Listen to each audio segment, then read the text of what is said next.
Europe. I think, did the British invent Bruges as well, Robert? Is that what you're suggesting? I'm not saying that. I'm just saying it's an absolutely... And Zot beer. Who doesn't love Zot beer? Zot beer in Bruges. Yeah.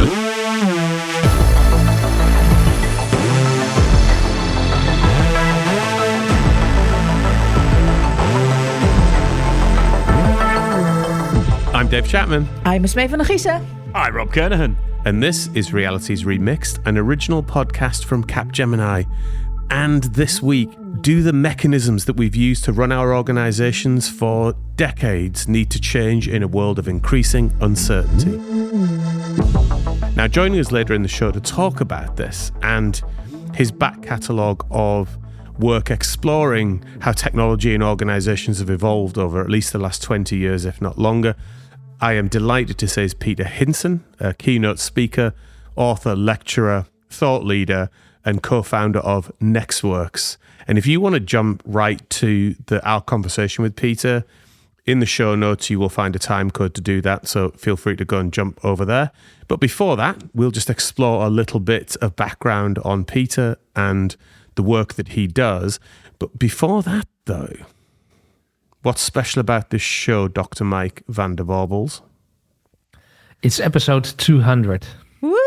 So 200 Now, I do need to call into a point of order, which is sometimes Marcel adds up the episodes wrong, and we've had a debate before about we're not actually at the episode we thought we were at. So have we had this audited? We need an audit on this 200. I'm glad you have raised this point, Roberto. It's the analytics. It's the analytics in Transistor. But so hilariously, go on. What Marcel, I don't think, has noticed is that even though this is actually number 200 of releases, there are 2 trailers in there, Dr. Mike. So it's actually episode 198, but we've done 2 trailers. So it's released 200. Is that good enough, do you think? Don't make it too complex. It's 200. I'm in for a party, so exactly. 200 is good enough. So 200 episodes. 200 It's quite. I mean, that's a lot of episodes, really, if we think about it. It's been a wild old ride. Those 200. It's been good fun. Met lots of interesting people. It's flown by. It's flown 200. That's quite interesting. Anything stand out for you?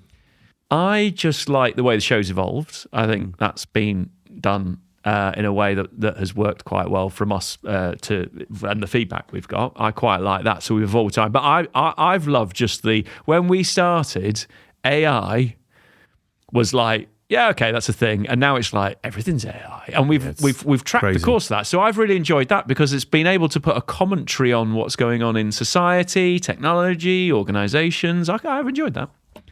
Keeping it real. You joined the party halfway through-ish. Mm-hmm. How's it been for you? Anything stand out? I think what I love most is also the personal stories behind our guests.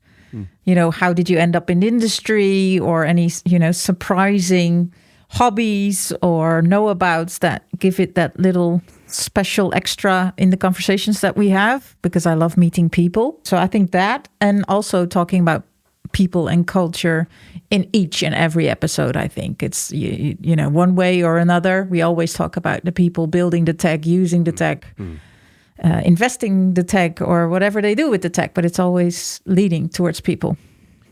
The more you work on this stuff, the more you realise that's at the heart and the brain of it.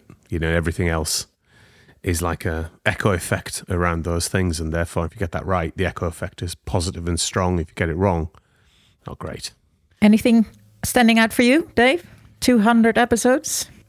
So I entirely concur with your 2 views of the overall journey of it. Some of the ones that I enjoy very much are the ones where we let ourselves get off the hook a bit at say, Christmas, when we do the sort of big, just chunky, may or may not be necessarily related to today's world, but kind of zoom out a little bit. I love those ones because one of the things I love working in technology about is the fact it's such a vast subject. It's an infinite subject in its own right, isn't it?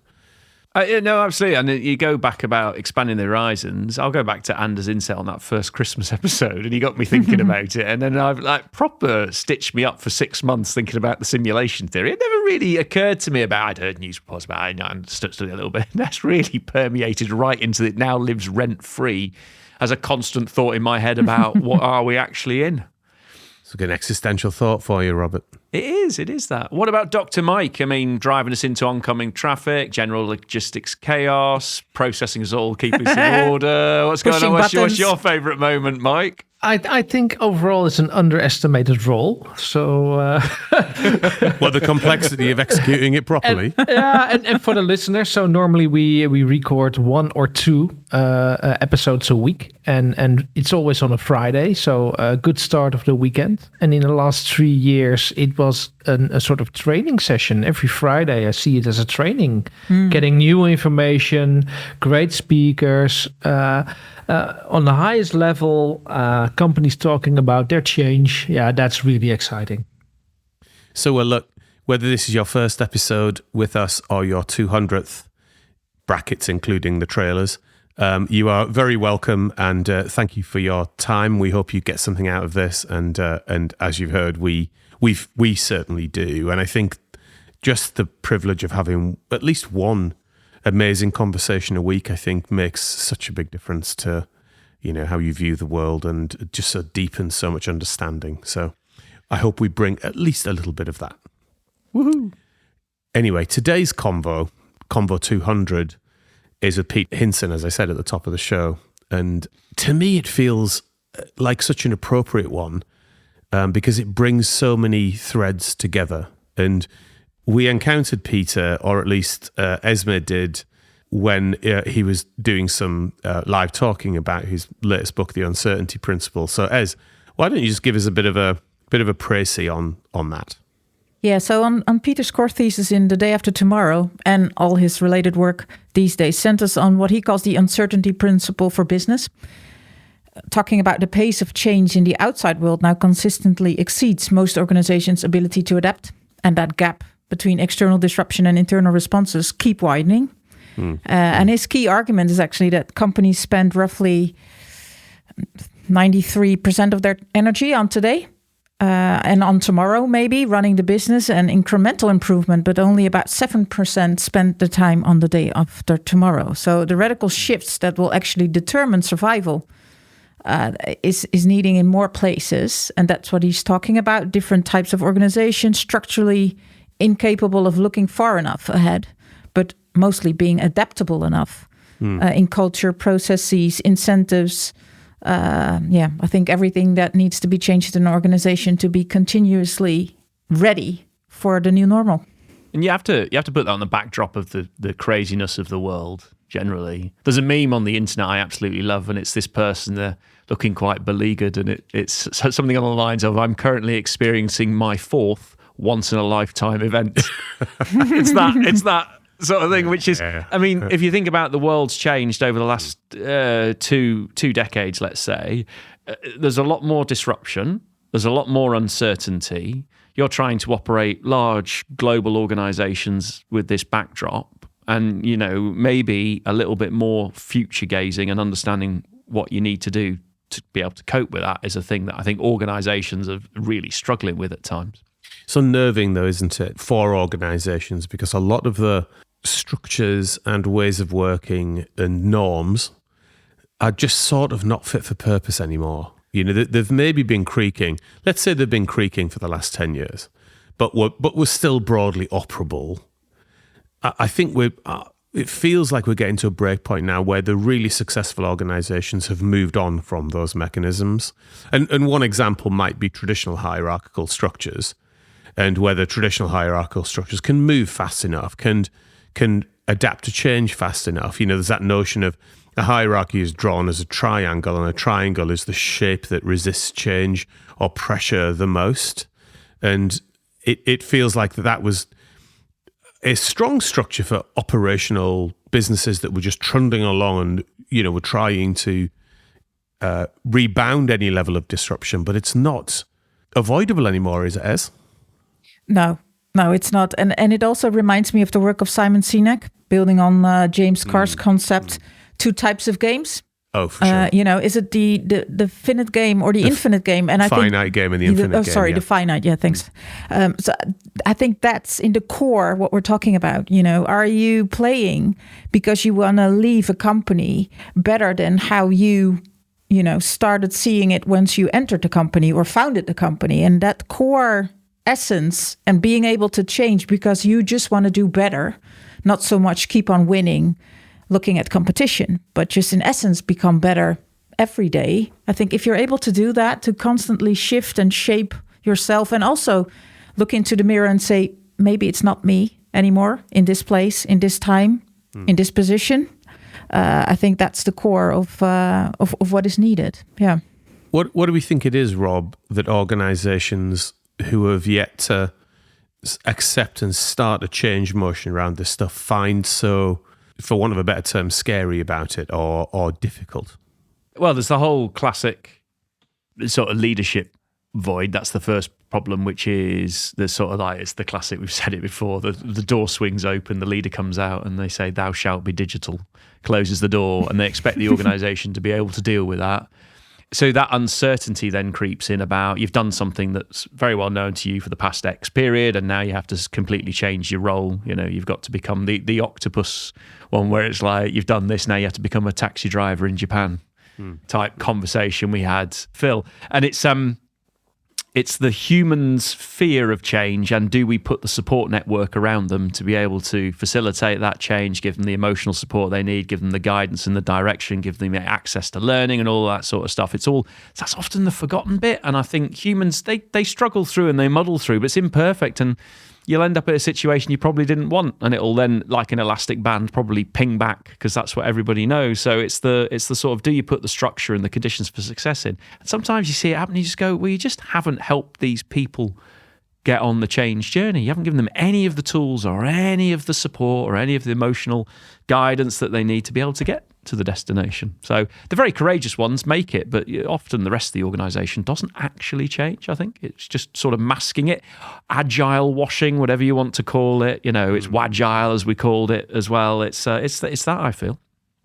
And then I think there's another layer maybe, which is when you mix in industry, and each sector might have different regulatory constraints, or it might have different cultures going on. Like an engineering culture is very different to, say, the creative and arts cultures. Esmee, you spend a lot of time working with humans. Do you think the industry vertical hampers this, or is it still just a group of humans? How does all of that come into this for you? I think we talked about ecosystems a lot, which is also on the human system level, and especially also in the ecosystem of an industry. It's about urgency. I think there are industries right now that have a sense of urgency, that push boundaries, that no matter in what type of state of resistance you are going, you feel like you need to step in and step up also because you want to. Talking about defense, for example, I think especially right now. Financial services, I think we've been talking about that as well. If you look at regulations, but also the ecosystem sees that they need to change as well. So they need to be more adaptable and more agile as regulators to be able to help the industry evolve. So I think it's also pushing a lot of ecosystems entirely to work more together and be more in partnerships, even though that sounds romantic. But I do see it, and I think I heard that a lot in the past episodes as well, in the 2 seasons that we've been talking about ecosystems more and more, that we're willing to partner, because the survival is maybe also the one that is able to join forces in an ecosystem. Yeah, that's people. That's behavior. That's people doing business with people. Well, look, on that note, let's go to our conversation with Peter, where we're going to explore the notion of organizations in this very uncertain world.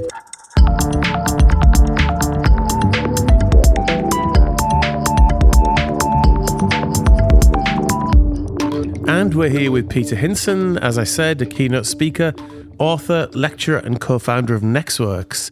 Peter, how are you doing today? Lovely to see you. Really good. I mean, happy to be on the podcast. We are so delighted that you're joining us for the Big 200. It's a real pleasure to have you on board. Is this? Yes. Congratulations. I mean, that's a milestone. I mean, that is massive. So happy to be number 200. Oh, well, thank you very much. We're delighted to have you here. Now, tell us a little bit about nexxworks.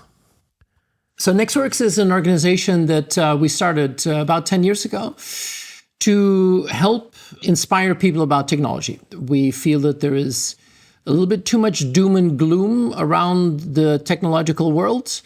We want to tell the positive stories about change. We want to inspire people, and that's basically what we do.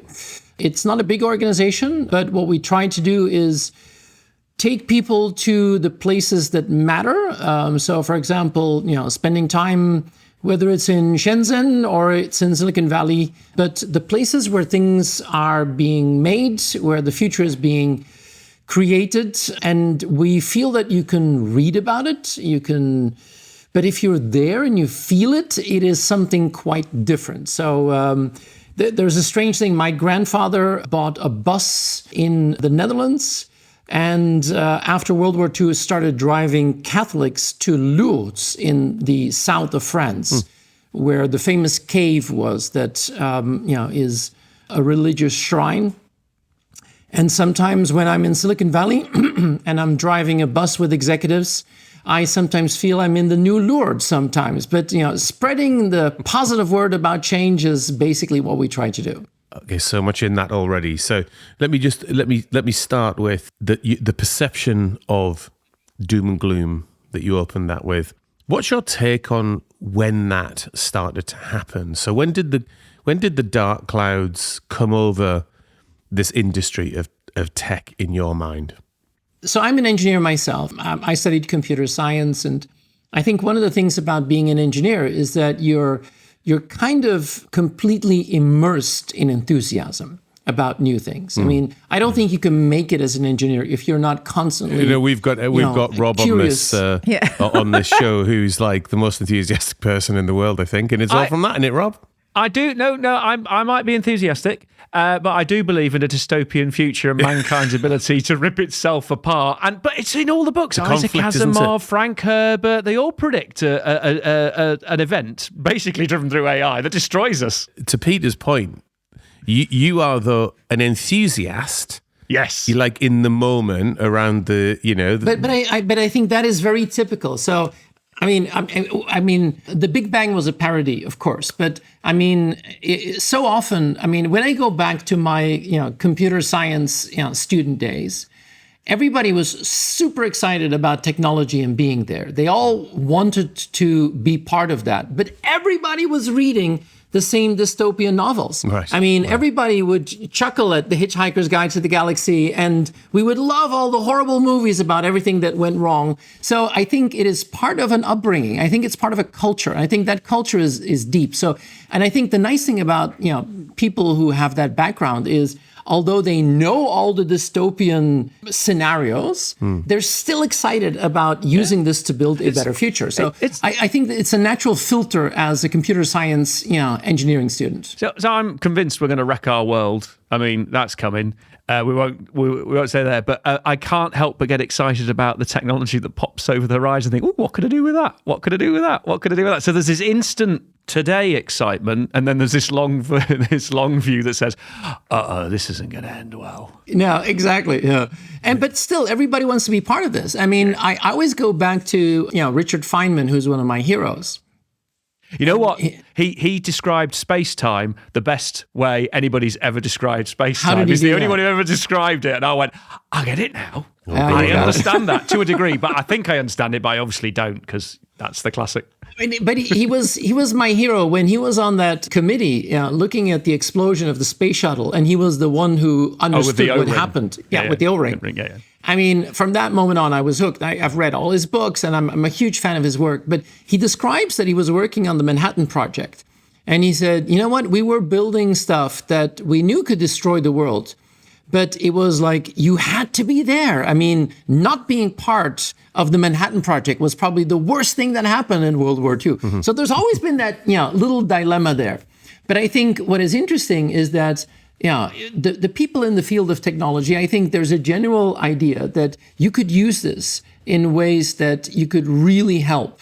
You could help companies, organizations, you could help society, you could help build a better world. And I think that optimism is why people are so, enthusiastic about this. At the same time, the technology itself is intoxicating. It's just really fun to play with stuff. I mean, I'm surrounded by vintage technology, and I still get excited when one of these machines, actually turns on. But I think there's always been a sort of a counter reaction where in mainstream media or in mainstream culture, everybody's always thinking about all the things that could go wrong. And I think that is something which I'm trying to counter as much as possible. I sort of have a small theory, and see whether this resonates with you, which is up until the millennium and probably the dot-com bubble happening at the same time, there was a pretty optimistic view of technology within organizations. And with organizations, it was fairly heavily invested in. And then the dot-com bubble, which everybody got excited about, burst at the same time as the millennium bug, which became a non-event. Now, you can argue whether it was a non-event because of prep or whether it was never going to be an event, but it was a hugely advertised thing about why we should spend a load of money on technology. And then it sort of, nothing really happened.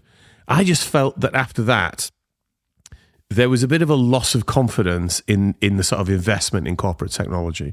Well, I do think the dot-com was one thing, but I think the millennium, that was the worst PR thing that we ever did in the world of technology. I mean, first saying that the world is going to end, planes will fall from the sky, nuclear power plants will explode. Ideal. And people said, why? And we said, we forgot a zero. That was just one of the stupidest stunts we ever pulled. And then nothing happened. Not even a light bulb went out. I think that was, this is something that will go down in the history of technology as a really bad PR idea. Yeah. Well, technologists have never been, engineers, I should say, or technologists have never been the best marketeers, have they? They just tell the truth. And sometimes people don't want to hear it when you just go, well, the power plant could explode, but we're going to have a look at the code and see if we can't fix it before then. And there was huge effort that went into it, right? I remember working in and around it for the banks, and it was like, on the day, it was a bit of a damp squib. We were all sat there waiting for the failure, and it just went, oh, it's worked. Yeah. I think a big change, what happened, though, over the last couple of years is that the entire mainstreaming of technology has helped a lot. Because when you go back to the millennium bug, I mean, in those days, technology was very far removed from the average individual. I mean, a few people had, personal computers, and a few people were, fidgeting around with modems and dialing into the World Wide Web. But the large majority was completely technology agnostic. They had very little interface with that. And that, of course, fundamentally changed. We're now in a situation where the mainstreaming is spectacular. This is something where we couldn't live without. I mean, I wrote a book on that, The New Normal, 15 years ago, where I said, what will happen when digital becomes normal? Well, that happened a lot faster than I even anticipated. And I think that is a different situation now. I think we all now feel more comfortable with technology. I think we understand the power of it. And I think in that sense, the mainstreaming has really changed the narrative quite a lot.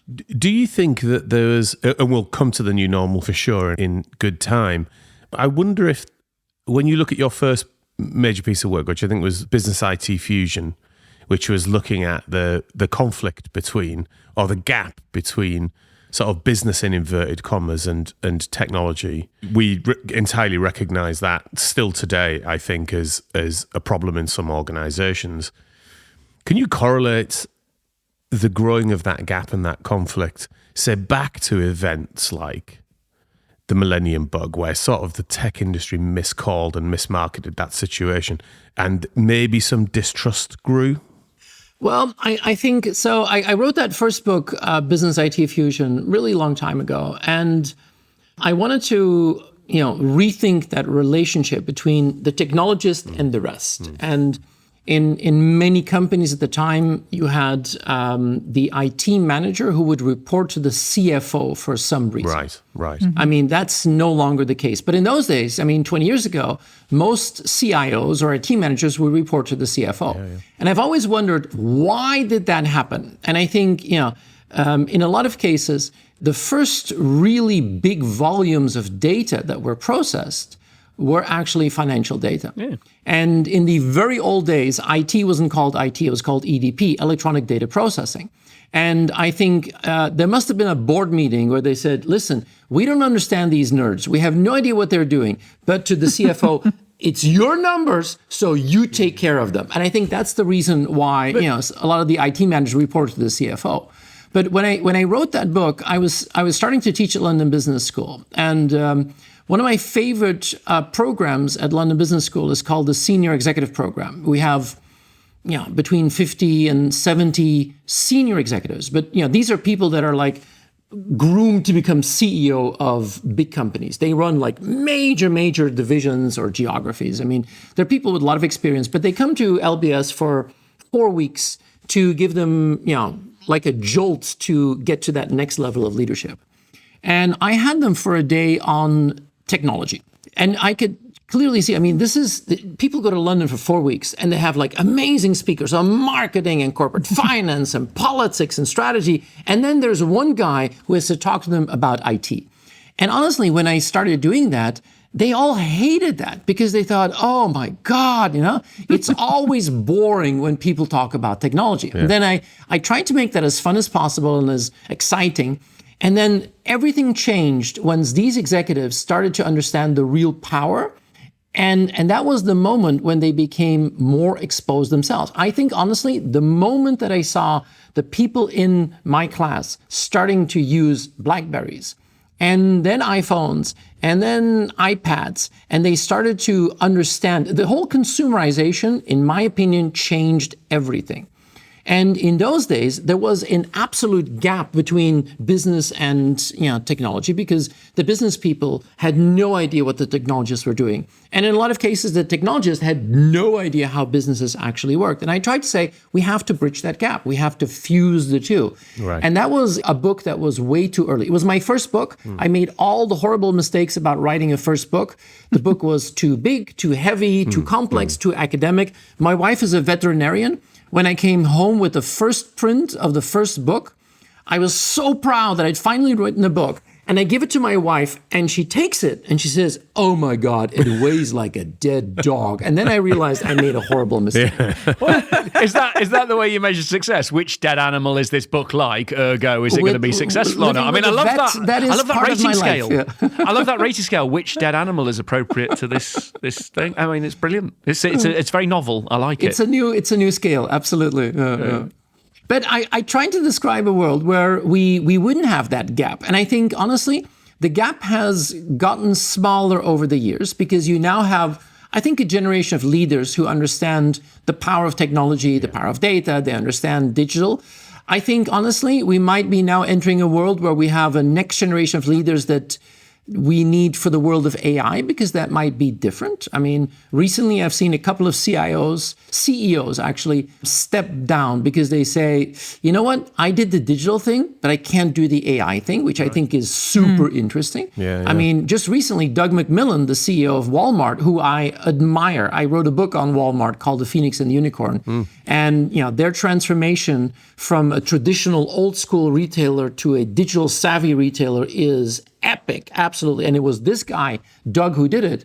But a couple of weeks ago, he stepped down and said, you know what? I did digital, but I can't do AI. That's highly self-aware. I think we have more technology savvy leadership, but I think we still need to close that gap because the fusion still hasn't happened yet.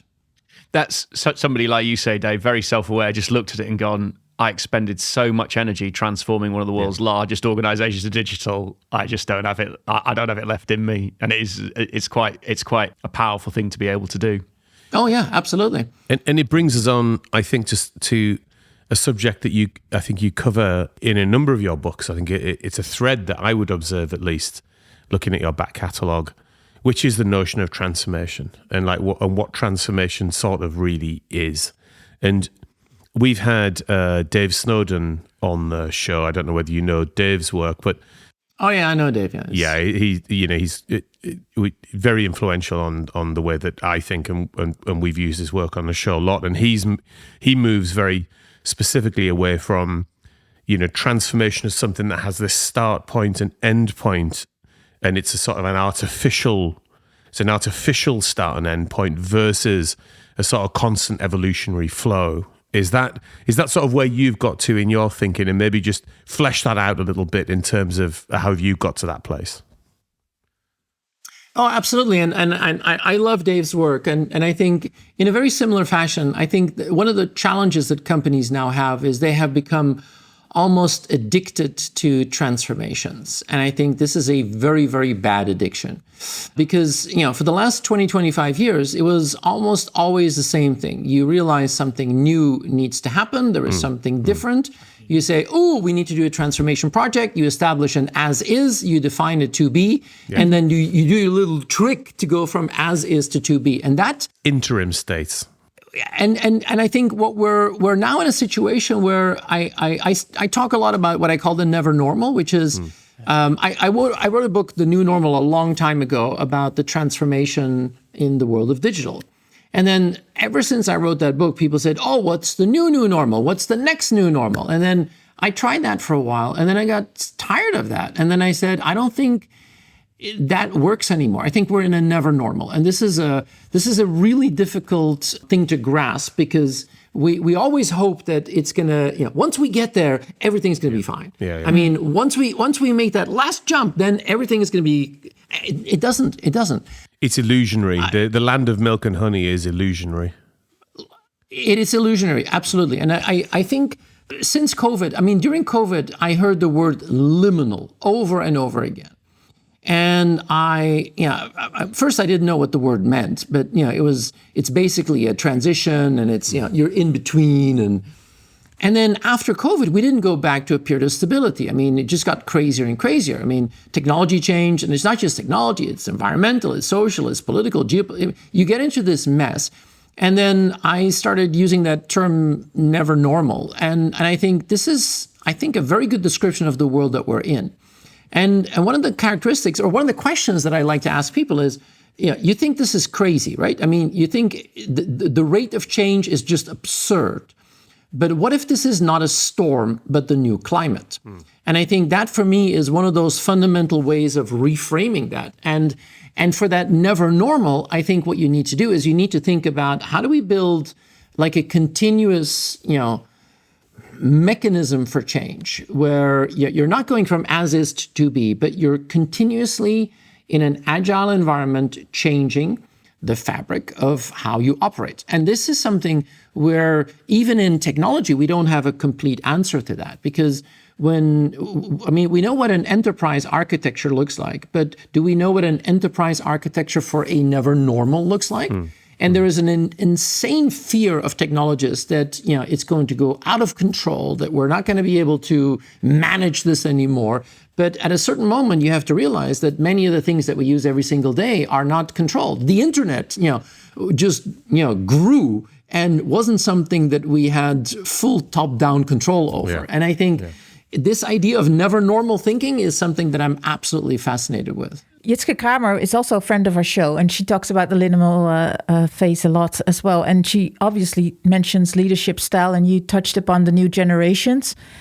I'm curious about your thoughts about that, because you also see in the new generations, are they resilient enough to constantly keep up with the speed, and compared to maybe the seniors that now step away and say AI it's too difficult for me, or I'm not up for it?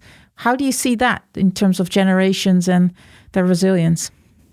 I find it truly a fascinating thing to study. And I never thought when I was a young engineer that I would ever get into things like culture and mindset and leadership. The older I get, the more I realize that is actually it. That's everything. All that there is. If you get that right. That's all there is, yeah. And I think I've been blessed, because I was introduced to London Business School 15 years ago by a man called Rob Goffey. And he's about as opposite to me as you can get, because he's an organizational psychologist. He's been studying leadership and culture his entire career. And I was doing some work for a big bank, and he was doing some of the leadership development, and he saw what I was doing. He said, why don't you come and see if there's anything you can do at the school? But he was a huge influence on me. He was basically my mentor into that whole field. And he wrote a book a long time ago called Why Should Anyone Be Led by You? And that is still an amazing book. It was one of the top HBR articles of all times. And I saw him do that, literally. I still remember Rob walking into the board of one of the largest banks in the world. All these people sitting around the table had amazing track records, amazing accolades, amazing resumes. And he would wait for the room to quiet down, and he would look them in the eye and he'd say, why should anyone in this organization be led by you? And they became tiny little individuals, and I love that. Absolutely love that. And I think that is even more true today in this never normal. And I think we are probably going to need a different type of leadership, a different type of approach, different type of culture to do that. And I think that for me is one of the most interesting things, because we live in times of uncertainty, of great uncertainty. And I think being comfortable with that, being transparent about the fact that you're uncomfortable, and trying to find ways to do this together, I think is one of the greatest changes that we're going to see in how we lead organizations. It's an interesting strategy, though, to say justify yourself to a leadership team. And I think because often when you get to a position of power, you maybe don't get questioned as much about that. Are you still relevant? Should you be here? Just let's go through your case again. It's quite nice that was done, to say, are you the right leader for this? Because sometimes bad leadership can lead to terrible motivation, bad organisation decisions, slow failure to execute, things like this. I quite like that style. I mean, it's brutal. Why should you be our leader type conversation, but it's maybe one we should have more often. I fully agree. For the avoidance of doubt, I'm not going to start trying it, but I'd like others to have a go. Dave, maybe we'll nominate you, and then we'll stand back and watch the results. Thanks, I like mate. it. You hold my jacket. Because it's quite a courageous thing to do as well, isn't it? Well, leadership is courage, isn't it? It's done properly and harnessed correctly. I wonder, Peter, another bit of Snowden's work that I wonder fits in this somewhere is the Cynefin framework and the use of complex leadership versus complicated leadership. And it seems to me that a lot of the last generation of leaders and organizations had great comfort in the world of the complication and being able to predict and being able to plan for 3 years out and being able to hit, within 0.25% a growth number that was decided on 18 months ago. And then for all kinds of different reasons, whether it's the advancement of technology and the rise of digital companies and, COVID in the mix there somewhere, the world just became far less predictable, didn't it? And organizations, therefore, to your point that you make very well, the organizations within that type of world have to then start to behave differently, and whether that's the technology or the organization or the leadership. But it has to start with the leadership, I think. And I was quite motivated by the notion of this supportive leadership concept, which is, lead from the back, push up, lead through enabling versus lead through control. I wonder if there's anything in that you've thought about in your work. Yeah, and I think you're right. Leadership is probably the very core there, and it's a different type. It's adaptive leadership. It's about understanding how to sense and then be able to engage people. I always I've been a huge fan of what I call these Phoenix organizations. These are companies that are capable of reinventing themselves.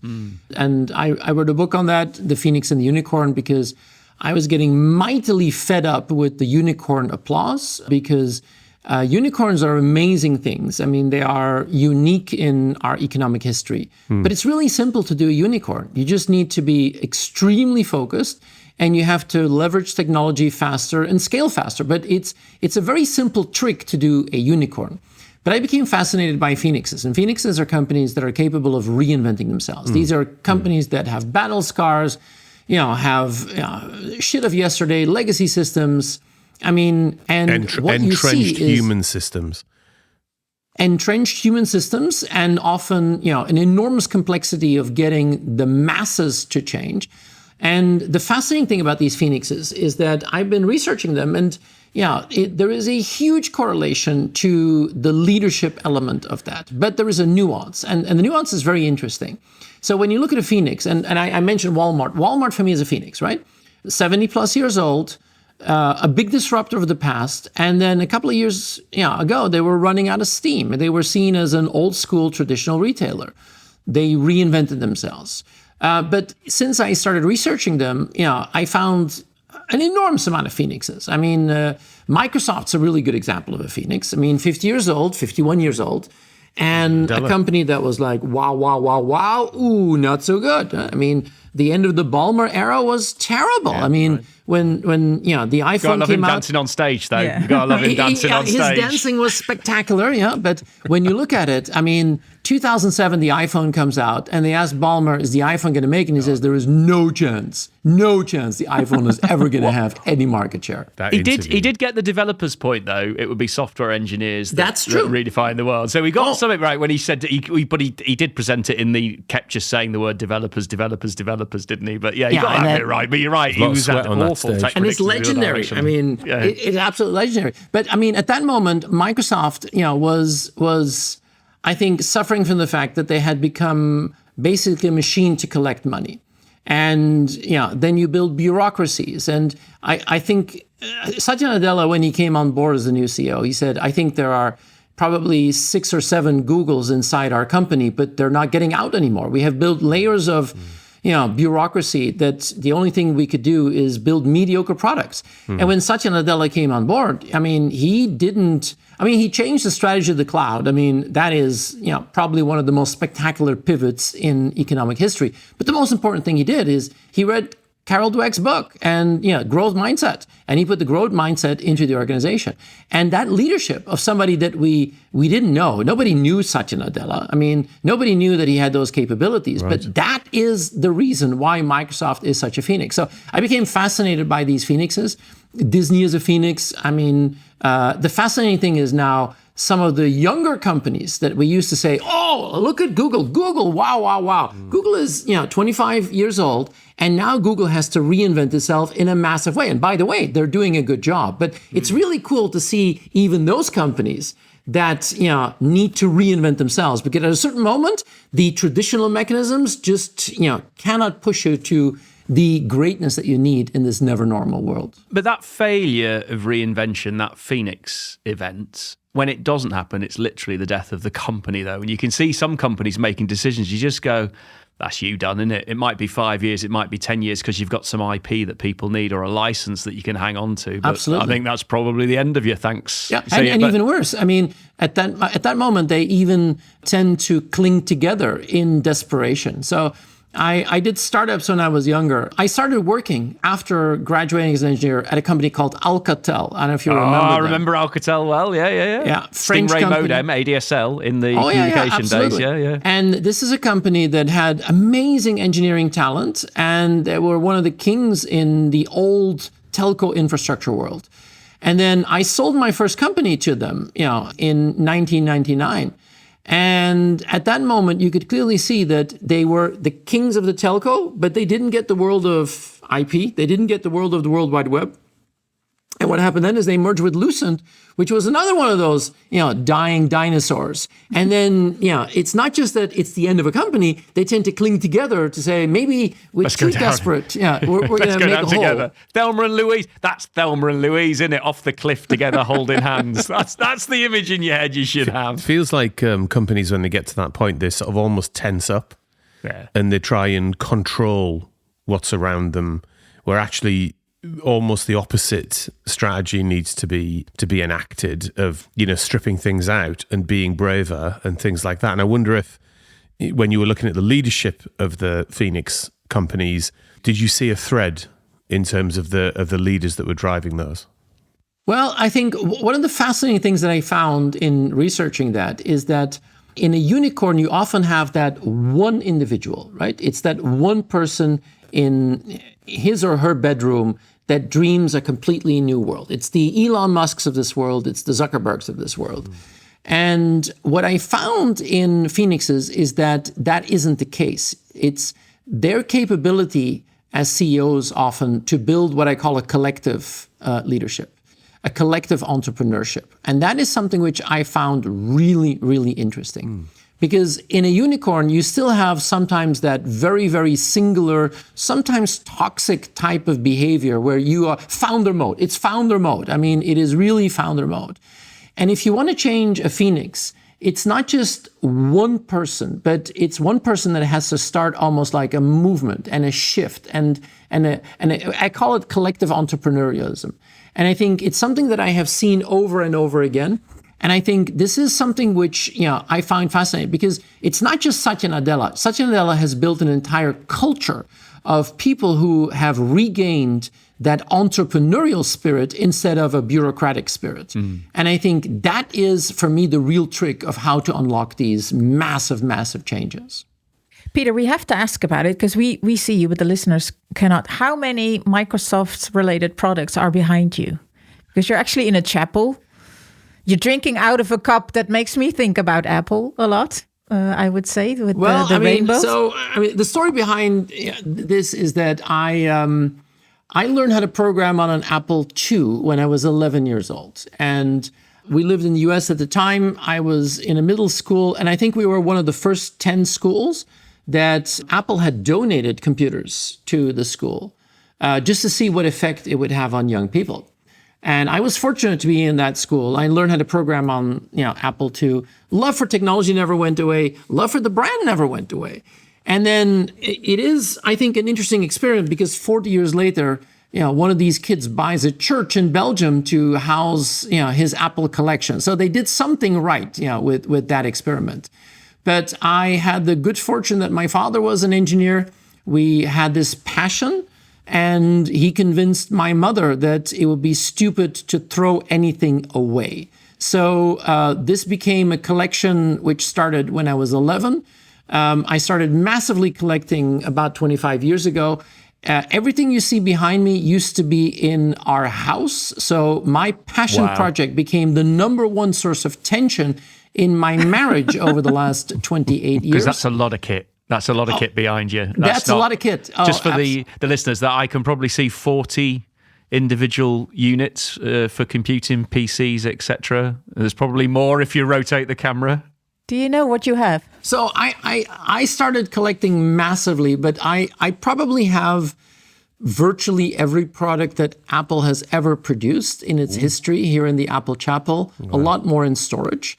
I don't have every model and every variant of every, but that would just, I'm still young, right? Got to draw a line somewhere, Peter.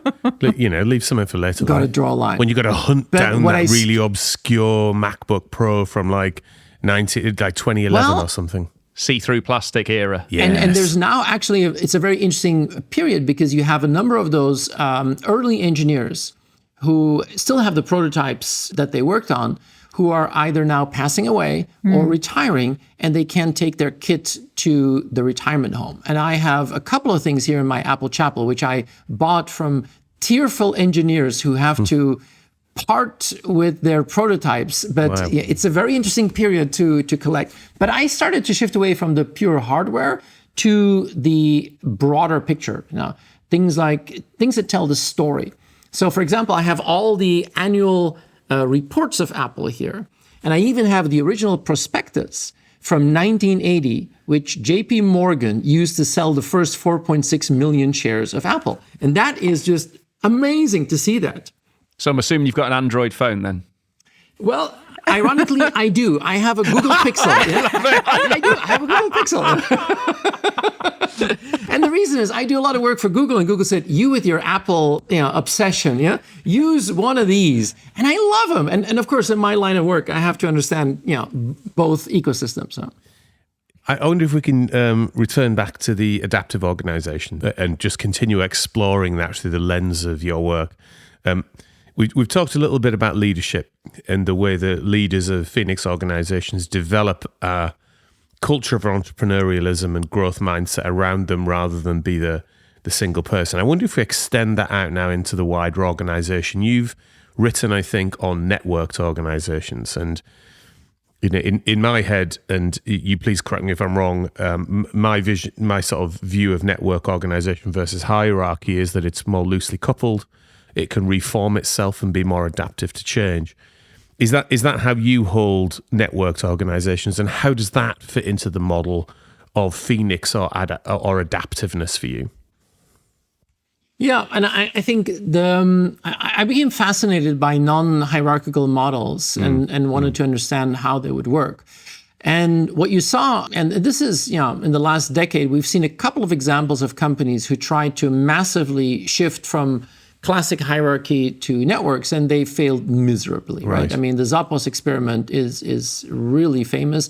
In the beginning, I loved the ideas, but it was just too complex to get it organized. But I had the pleasure to meet a couple of non-hierarchical organizations, and they're really, really strange, because when you meet them and you have a meeting with 7 people around the table, and in a traditional organization, okay, that's the boss. So I talk to that person. Yeah? But in a non-hierarchical, you're looking around the table thinking, who is in charge? Nobody's in charge. Everyone's in charge. It's really, really strange. But one of the fascinating things is I had the chance to do some work for a company called Gojo Industries. And it's a company that isn't well known, but its product is Purell. I mean, Purell is, in the US, it's the gel that everybody uses to sanitize their hands. They're everywhere. It's a company that's been around for 80 years. It's completely non-hierarchical. It was absolutely fascinating to understand how they would work. How do you operate? And it's one of the most innovative companies I've ever seen. They are absolutely, brilliant in product innovations, but there is no classic hierarchy. They have one official title, which is the CEO, which is, for legal purposes, but for the rest, no hierarchy. And I became fascinated by that. Now, I think what happened is a decade ago, there was a lot of enthusiasm about that. I wrote a book on that called The Network Always Wins. But I think at that moment, we probably didn't have, the technology, the capabilities, probably also the mindset of HR leaders to understand and how to leverage that. I think a lot of the early experiments were probably way too early. But I think in this age now, we're probably going to see a couple of very interesting evolutions. I mean, we're all seeing the impact that AI has on work. That is massive. I mean, something that just seems to escalate. Right. This idea of managing just human resources in a strictly hierarchical way probably is at the end of a life cycle. The idea that we have to manage work, which could be human or non-human, where we have to understand how to make that cooperate. I think we could reuse some of those concepts of network-based thinking. So I think we might be entering, this idea of networks of work.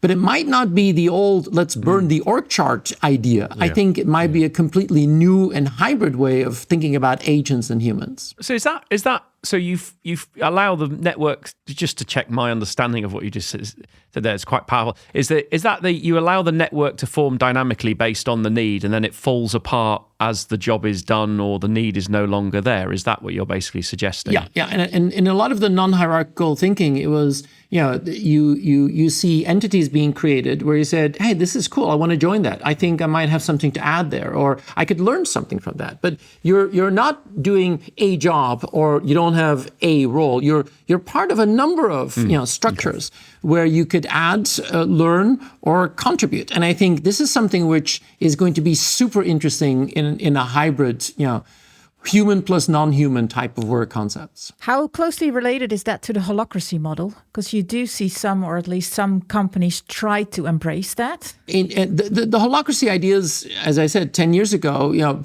people got really excited about that. And I think it was probably way too early. I mean, most of those concepts were brilliant ideas. But at that time, I think we weren't ready for it yet. And I think we might be entering now one of those shock moments for how organizations actually evolve. I mean, one of the things going back to the phoenixes is a company almost never becomes a phoenix unless they've had a scary moment. I mean, whatever you do and talk about how they should evolve and change, they all say, but they don't move until they've had a near-death experience. That's what you need to basically do. It. Send Marcel Vanderberg in, and he'll generate some scary moments and near-death experiences. He has with us many times, and then maybe that's the catalyst for change. Just right there, bang, we've got to do something different now. Marcel, I think you've got a new company, the purveyor of chaos.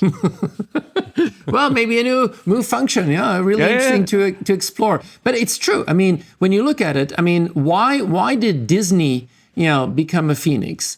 Is when they ran out of steam. I mean, why did Microsoft, all of a sudden when they thought, shit, Windows XP, it's probably not the best product we've ever made, And I think it's almost always the case. Walmart really jolted into change when they realized 7 years ago that all of a sudden Amazon was touching more American households every week than they were. And that was like, wow. So the jolting is a big thing.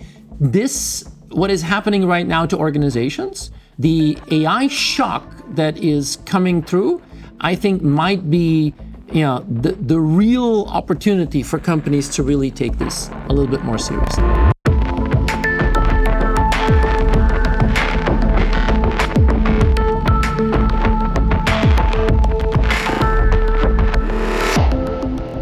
So we've started to sketch out this notion of adaptive org. We've looked at styles of leadership and the evolution of leadership, and we've taken that down into sort of new and emergent organizational structures that adaptive organizations really need to be mindful of. Let's now talk about tech. So the underlying bedrock of the thing. And I guess when I think it through, tech has always been somewhat of a long pole in the ability to be adaptive historically, because of really torturous things like lead times on hardware and cycle times on development and things like that. And it feels like sort of cloud native and digital era technologies have removed, if not all of that long pole, a good chunk of it in the sense that tech is now no longer the restrictive area. How do you think that through, Peter? And where is that in your mind? Well, I think we're in a fascinating moment. I mean, I've been in technology for 33 years now, and I've always been excited about change, and I still am. But the rate of change is spectacular. And what I try to use as a framing is that we're in an era now that's never normal. When you look at technology, two things are happening. One is that the cost of doing goes to zero. And I think that is spectacular because, as you said, IT projects used to take a really long time, were super expensive. We're now seeing a reduction. I mean, things that used to be done in years can be done in weeks or days, and at a fraction of the cost. So the cost of doing goes to zero, both financially and timing-wise. But we're in an era where things are changing so rapidly that the cost of waiting becomes catastrophic. And that is a super interesting point in time where, what is this going to mean in terms of capabilities, in terms of technology in itself? And there's now maybe a knee-jerk reaction, but there is a certain sentiment that we need to, embrace the new and get rid of the old. I have a term that I use a lot, which I call yesterwork. And yesterwork for me is the things that we are still doing in companies that we should have, we should have gotten rid of a long time ago, but we haven't, because it's a lot more fun to do a new project than to remove the old. I mean, I love what Peter Drucker said. If you want something new, you have to stop doing something old. So I think there's a lot of yesterwork opportunities. AI is putting oil onto the fire. And, since the last couple of weeks, there is really only one thing that executives want to talk to me about. It's Block. And that is, the announcement that Jack Dorsey, the CEO of Block, made a couple of weeks ago, where he said, okay, Block is a US fintech. I always call it the American Revolut, but it's basically more than that. But I mean, Jack Dorsey said, I'm getting rid of 40% of my staff. He let go of 4,000 people. And he said, we believe our company is more valuable as a smaller, faster, intelligence native company. And he said, I don't think that we are early. I think most companies are late. Since that moment, it's the only thing executives want to talk to me about, because they all want to be faster, smaller, and intelligence native. I know what faster means. I know what smaller means. I'm not sure what intelligence native actually means. But I think this idea that we're in a world where the cost of doing goes down and the cost of waiting goes up, I think is really starting to accelerate how we think about organizational development. And I love this notion of yesterwork. And when you were looking at Phoenix organizations, did you feel that they were dealing with that problem? So the sort of the mental image I've just got in my mind is, that time when you finally groaningly go behind all of your audio-visual equipment in the lounge and you start pulling out like old cables that you should have moved like years ago, but you've never bothered getting them all out. And then finally you get them all out and you've just got like, it's all nice and elegant. You're like, oh, there's a sense of satisfaction about that. I wonder if they did that organizationally. And where I'm most interested perhaps of some of the old cabling coming out is in governance and the way that governance can kind of suffocate an organization. I think it's absolutely true. Now, mind you, I was on the board of a bank for 4 years. So when you talk about the complexity of governance, it's also the fact that there is a regulatory framework around that, which necessitates some of that governance. But we had a big debate, on the role of, for example, the annual budget. And I think that for me is one of those elements that I think is truly fascinating. I think we all see that concept, which came out of, hundreds of years of understanding, how finance works or should work. I mean, we've now settled onto the fact that an annual budget is a pretty good idea. I call annual budgets a corporate, sarcastic yearly ritual where people put fake news in Excel that is consolidated into something which never works. And in this current never normal, it is super interesting to see that. I mean, companies still spend an insane amount of energy in November to build the annual budget for next year. Yeah. And by March, they can flush it down the toilet because, that is no longer a workable governance instrument anymore. So I think we need to probably reinvent our instruments for this never normal. And at the same time, it doesn't mean that we have to abandon all hope. I mean, but I think companies still need to understand where they're going. I mean, that North Star is more important than ever before. But being, flexible and agile and adaptable is also more important. But those medium, old school governance instruments like the annual report or like the annual budget, I think are just absolutely, ludicrous. And I think it's having that courage to say we're 3 months, 4 months into this.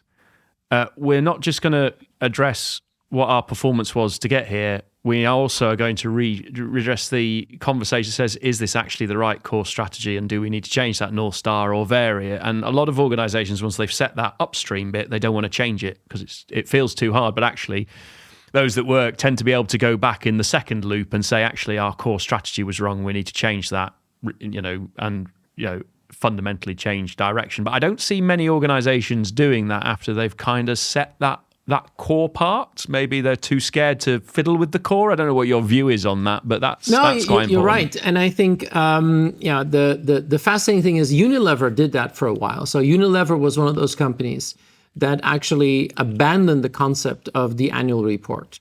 And during the period that they did that, their stock price went through the roof.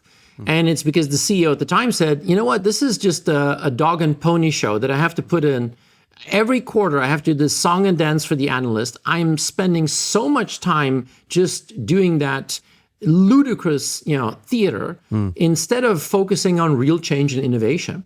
And unfortunately, when that CEO, left, they went back to the old annual budget really, really quickly. So it's a very, very hard thing to actually kick. But I think it's going to be vital that we rethink our instruments for this world which is changing so quickly. I like that story because of that aspect of the CEO sort of challenging back and going, I'm not sure what value this is actually adding. In the baddest sense, it had become, in a negative sense, a ritual. And everyone was doing it because they thought the market wanted it or you thought you had to do it. Actually, the reality of being successful is breaking some rules, isn't it? Or it's basically standing up to them and going, actually, is this right? And it's also part of the lore in the sense that we have also instructed scores of managers on those instruments. I mean, I'm not allowed to teach anymore at the MBA program at London Business School because the last time I did that, I said, well, I'm happy to be here. I'm glad you've chosen for the best education for the last century. And they didn't like that very much. But I think it is true. I mean, a lot of the courses that we teach in an MBA are basically things that worked fine for an older normal, but not necessarily for a never normal. And the problem is that we're so reluctant to give up those, rituals that I think we're probably going to lose out on opportunities. How do you keep up with the speed with with everything, Peter? Because I know you're very well known in keynotes, doing a lot of slides in a short amount of minutes. How do you keep up with that, with the stories, with the narratives, and with everything that's going on? Well, I mean, I started doing keynotes quite intensely about 15 years ago, and the rate of change was a lot different then. I have a very, indeed, visual storytelling style, so I do a rate of 100 visuals per 10 minutes. So a 45-minute keynote is 450 slides. 60-minute keynote is 600 slides. Sounds like one of Rob's architectural decks to me, Peter. But mine's got 4-point text on it, and it's just words. It's just words. Just words. Just words. I try to avoid words as much as possible. But I still remember probably my very first PowerPoint training when I was a young engineer. I had this course on how to make slides, and I still remember the instructor saying, it's very simple. There's one rule. One slide, 3 minutes. Well, that doesn't work anymore. I mean, this is the age of TikTok. This is the age of endless scrolling. We're used to such an overload of information, but it's not just images for the images. I want the right image, with the right, word at the right time. I spend about 2 hours a day updating the deck on everything that happens during the day. And I've learned that every time when I thought, oh, this is cool, I'll make a bookmark, I never got back to the bookmark. So now I just have a routine. I see something, I immediately turn it into a slide. So I have a master deck, which starts fresh 1st of January. We're now, in April, I'm up to 2,000 slides, which shows how much stuff has been happening this year. And I think it's fascinating because we all get the input, but having that overview and big picture is something that I think I can play a role in helping people understand and make sense of it. Have you considered becoming a non-functional tester for Microsoft and PowerPoint? It's like 2,000 slide deck. That's got to be pushing that app to the limit. You've had to have some flaky experiences with that at 2,000 slides. I have to make a confession. I stopped using PowerPoint 17 years ago. I only use Apple Keynote because native Apple Keynote is the only thing that can keep up with my rate of visuals and audio and video, because PowerPoint wouldn't be able to cut it. Well, there you go. I mean, There you go. How important is that trait, Peter, for leaders to be able to tell a story and maybe also use visuals? And where do you see? I think it's crucial. I mean, we live in a time where storytelling is absolutely vital. I mean, I go back to the leadership qualities and the never normal, these phoenixes, and for me, I think this is something where you're going to have to lead organizations in times of great uncertainty. And being able to tell a story, build a narrative that gives the sense of urgency but doesn't scare your people, I think is more important than ever before. So I think this is not about just being really good at strategy or really good at execution, but it's being really good at telling the story and getting people engaged in the narrative. I think that is crucial nowadays. Well, let's maybe stay with uncertainty and maybe pull a few threads together to maybe bring at least today's conversation to a bit of a conclusion. I think in your most recent book, you talk about the never normal and riding the waves and this notion of uncertainty. So unpack that a little for us in terms of what does that mean for an adaptive organization then? How do you actually take that? We've examined this sort of mechanisms of adaptation. How do you bring all of that together to be able to deal with uncertainty at the level that you're describing it? Yeah, so I wrote that book, The Uncertainty Principle, on the idea what would a framework for leadership be in this never normal. And one of the things is, and you can probably judge by the fact who has a complete church full of vintage electronics, I kind of like the past. So I did quite a lot of research on how companies were looking at the future in the past. And one of the things that I found truly inspirational was the whole idea of scenario thinking and scenario planning. And I went back to Shell, which was a company that had a pioneering scenario planning organization inside Shell. And one of the reasons why Shell didn't suffer as much as the other oil companies during the big oil crisis of the 1970s is because they had the scenarios all written down. They had a team of scenario thinkers, which were absolutely brilliant, people who had mapped out all the possible things that could happen in one of these crises. And the moment the oil crisis hit, they knew exactly what to do. And there's a huge difference between planning and scenario thinking, because plans, I always forget which general it was who said, when I go to war, plans are useless, but planning is essential. And I think that is the crucial thing. What we now have is people who are addicted to transformations and plans are going to come up, I think, empty in this never normal. But I think we need almost like a revival of scenario thinking and scenario planning. Peter Schwartz was the famous scenario planner who worked at Shell in those days. He's now actually the chief scenario thinker for Salesforce because he's almost the chief advisor of Mark Benioff. They live in Hawaii they're neighbors in Hawaii, which is really funny. I wouldn't mind doing a bit of scenario planning in Hawaii. I'm not going to lie. I'd be free. I could free up my diary for that. Our life's tough, isn't it? Let's go to Waikiki Beach or whatever it is, and I think I feel a podcast in Hawaii, on site coming Marcel, on. get on it. Come on, Marcel. I do it on my own time. But I think what I believe is that in this age of uncertainty, it makes no sense to hope that it's going to become easier. It's not. I think you have to understand how to leverage uncertainty, make it your friend. And three things are important. One is anticipate. You have to look ahead. You have to pick up the signals. You have to understand what I call the day after tomorrow better than ever before. Two, you need to be super adaptable in a world that is increasingly super fluid. And three, you're not going to get everything right. You need to be resilient. And that is the holy trinity in the book. It's how can you actually build that foresight? How can you pick up the signals? How can you become adaptable and agile? And how can you build that resilience? And for me, those are the three main characteristics of understanding how to not just survive in this never normal, but really thrive and use that as a leverage mechanism.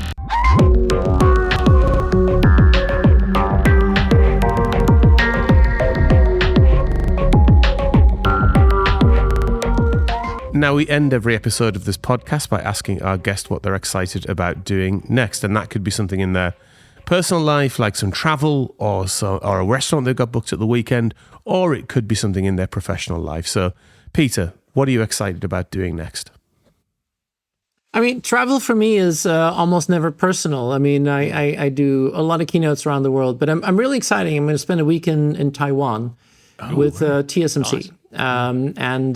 It's a company that I really, really admire. It's a company that is a big part of Taiwan. It's also a big part of the geopolitical situation of Taiwan, but a company that uses the machines of ASML to make the NVIDIA chips. And they're the only ones who can understand how to do that with that type of precision and accuracy is fascinating. And I'm really looking forward to spending a week with TSMC in Taiwan. One of the things you mentioned right at the top of the conversation was taking CIOs out on trips, like group trips. And there was a couple of things in that you touched on that, I'd love to hear your thoughts on. The first is you touched on Shenzhen and Silicon Valley. And what's fascinating about that is a couple of years ago, we were lucky enough to go and do the show at Mobile World Congress. And I confess, I think it was one of the first times that I'd looked at what was coming out of China with some fresh eyes and was just absolutely blown away by how far ahead they seem to be in so many different ways. I wonder what your perspective is, having seen that from the inside, and where you think they are against each other at the moment. So, I try and do both. I try to spend as much time in the Bay Area and Silicon Valley as I do in China. I think every time that I go to China, I realize that the rate of change is still accelerating. It just goes faster and faster. And you can see a complete alignment between society, the government, and the tech sector in a way that is just truly incredible. So for me, Shanghai and Beijing are great. Shenzhen is, of course, heaven as an engineer. But Hangzhou, for example, where Alibaba is, but where also DeepSeek is, you can see that AI is just ripping through this country like crazy, mass adoption. And especially when it comes to then the physical side of AI, the humanoid robots and the enormous advances there. I remember going to Boston Dynamics and thinking, wow, that is so cool. But that is just kids play compared to what you see coming out of China. So for me, I think this is something where I want to spend even more time.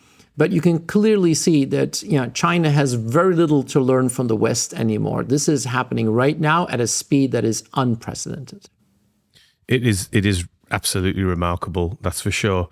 And the other aspect of these trips that I thought was fascinating is the notion of blowing CIOs away with what they're seeing. So what is it that is innately disrupting to them on these trips, do you think? Is it just, I've done that thing where I've gone down the West Coast and I've talked to a bunch of tech organizations and now I'm like, oh, actually, maybe I'd been asleep at the wheel? Or is there something deeper going on there, do you think? Well, so in beginning of the year, I took a private equity group who invests primarily in B2B SaaS companies to Silicon Valley for a week. And they had a portfolio of, I think, 17 software companies. And all the CEOs were there and all the CTOs were there.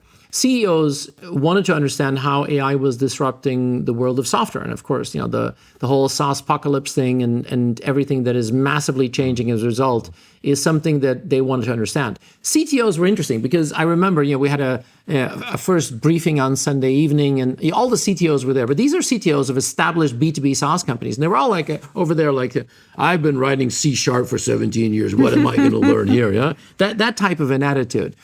And then what I found fascinating is that the exposure to the rate of change. Everybody's looking at the same meter graph, which is how basically the tasks of a human programmer can be automated with AI. And you see something that since November of 2025, there has been a fundamental shift. Fundamental. I mean, Opus 4.5 and then beyond that, we've gone from 10, 20 minutes of automation to a full day to 2 days of automation.